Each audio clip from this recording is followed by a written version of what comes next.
Hi guys, I'm Lillian. And I'm Felipe. And we're the Postmodern family. We are Americans living in the UK, searching for Great Britain. We make 3 new videos every week, and we would love it if you subscribe to our channel.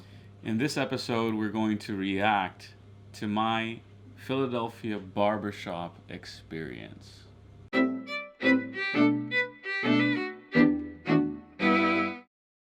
Okay, so as you may or may not know, if you follow our Twitter, Facebook, or Instagram accounts, we recently spent 2 weeks in the US.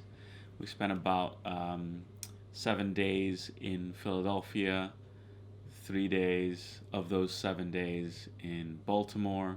So it's a 7-day span, within them 3 days in Baltimore, the rest in Philadelphia, and then about 6 days in Buffalo, 6 or 5 days in Buffalo. So the reason for our trip, we take a holiday every year, or every 2 years or so we try to go back to the U.S. And on this occasion, we were both godparents to my close friend's baby daughter. I'm also the godfather to the son. So it's our dearest close friend in Philadelphia, and so we decided to make a big 2-week trip out of it. And in this instance, I had never gone to a proper man's barber shop to get my beard done and get a proper haircut and the full 9 yards, as we would say in the U.S. So I decided we would give that a shot. Upon first impressions, it looks like the barbershop scene, in Philadelphia at least, can be split into 2 camps. And it mirrors the British pub landscape, I think. So in the British pub landscape, you have your Weatherspoons, and then you have your old world, normal, independent pubs. And so the Weatherspoons are like a scourge to the people who love the independent pubs, but the Weatherspoons are a big hit with families and people looking for inexpensive food. And the carpets are incredible apparently as well. So incredibly stinky. I didn't know any of this when I walked randomly into one barbershop that was under a huge space with lots of chairs for individual sessions, with TVs in each station. You had a shoe shine station. You had a lounge area with snacks and beer I was offered. All sorts of beverages. Hot and cold. So it was clearly a family-friendly kind of full experience. The Weatherspoons, I would say, of barbershops. It was probably £30 for a haircut and a beard trim, but with the blade and the hot towel and a shoe shine. Massage? No face massage. In the beginning, there was a bit of haggling on the price, actually, something that you couldn't probably not experience here in the UK, I imagine. So I told him, it was my first time here. I don't know anything that I'm doing. I don't know what I'm doing. And so the guy was like, well, we usually charge this much, yada, yada, yada, but for you, since it's your first time and you're a visitor, blah, blah, blah, I'll give it to you this much. Now, that could be sincere, that could be insincere, who knows? But he did say, I think it was like from $60 down to $40, which is like £30. That's why I say £30. So there was that bit of haggling, and the guy himself who was doing my cut had a beard, and so I was judging by his appearance and the way he spoke to me whether it would be a good experience or not. And I thought, I'm not wholly convinced, but on first impressions, I was confident enough, let's say, to give it a shot. So my beard was probably growing like up to here, up to this mark here. It was really bushy, sort of unkept. My whiskers on my mustache were down to probably where my 2 lips meet, so right across my top lip. And I needed a haircut. And so the baptism was about a week away, so I wanted to do something and have enough time to recover if it came out bad. So, because I'm the one who cuts his hair all the time. Yeah. But. So start out with a haircut, I think, and did something different that I normally don't do. So 2 main things that I did that were different. Firstly, I usually get a fade, that is straight, flat, all the way, following basically the shape of my head to very quite high, where my hair then takes over. So a high kind of fade. And so this time the guy offered me he still called it a high fade, but it's lower than I normally get. But it bulges out a little bit lower. So it's about here, where the fade went up and then out, kind of. So you have this sort of kind of up and out a bit, and then the rest of my hair begins. And that sort of squared my head more than the normal thing that I do. I didn't know it would do that, but I liked it in retrospect. After it happened, after he did it, I kind of liked that effect. So he started from like a 1 or something down below, 0 in the back, and came and faded up to here with a 2, I think. And then on the top, the second thing I did that I normally don't do is normally I part my hair right here. You can see there my hair is combed over. And I usually part it so that there's some that I comb down and some that I comb over. And this time the guy said, why don't we just make it so that the only part is going this way, and then this other hair is too small to really like comb down.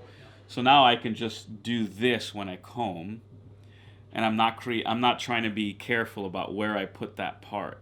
So I always in the morning when I'm combing my hair, I'm thinking, how do I line it up relative to my eyebrow? And do I line it up closer to the center of my face? Do I line it up to the middle of my left eyebrow, or more on the edge? And I'm always playing around with that to see what looks best. But now all I do is I just do this. And I think the part basically, or the faux part, is somewhere on the edge of my face, like sort of at the extreme.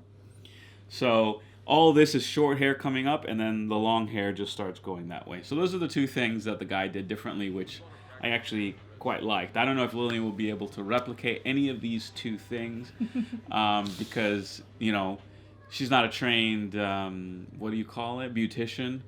But we do a fade all the way up to the top, just straight, and that's easier to do than, I think, sort of gauging somewhere. No, it's not easier, actually. It's quite hard. Okay. It's difficult. And then the top, it just gets uniformly cut a certain length. So I don't know what he did over here to make it that way. And then once my haircut was done, that was pretty quick. And then we got to my beard and my face, and I don't know what to expect here either. But he began with applying some kind of ointment on my face or on the border of my beard up here. And what I came to learn a few minutes after he applied it was that it was a local anesthetic. So it made me lose feeling here. And I did begin to worry at that point, like, is he drawing blood or something, when he's going to be using the blade? Or maybe it's just a precautionary measure so that I don't flinch when he's cutting with the blade.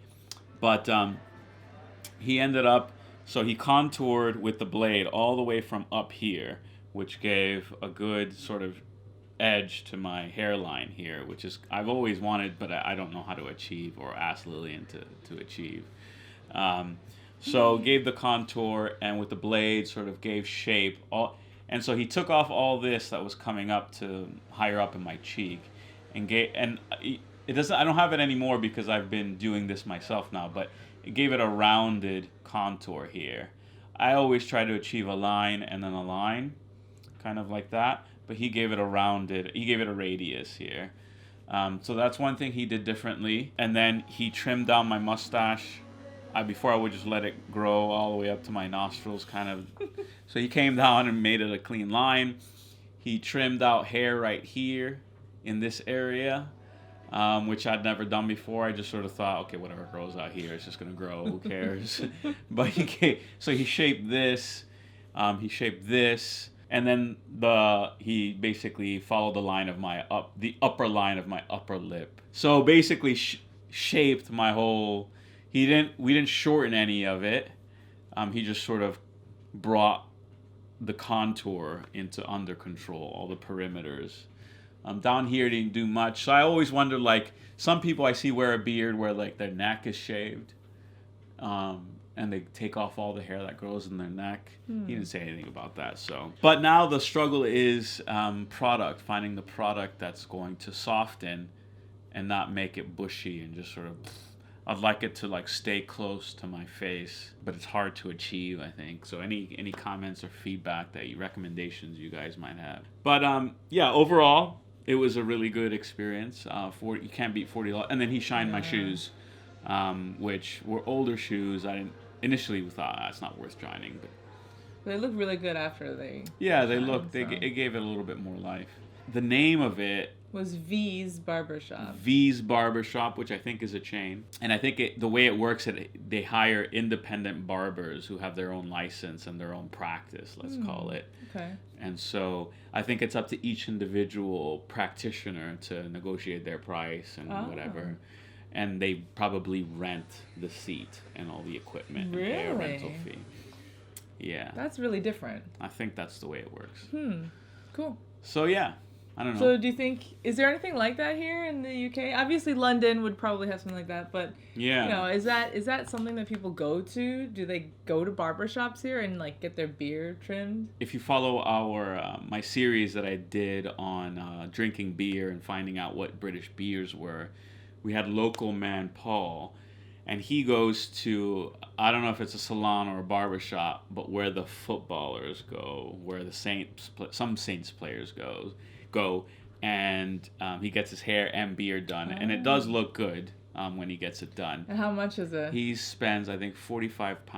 Oh, for both? Shot. For the hair and beard? I think, but he doesn't get a lot done on the beard. Mostly it's on the hair. That's £45 every 2 weeks. Oh my goodness. Yeah.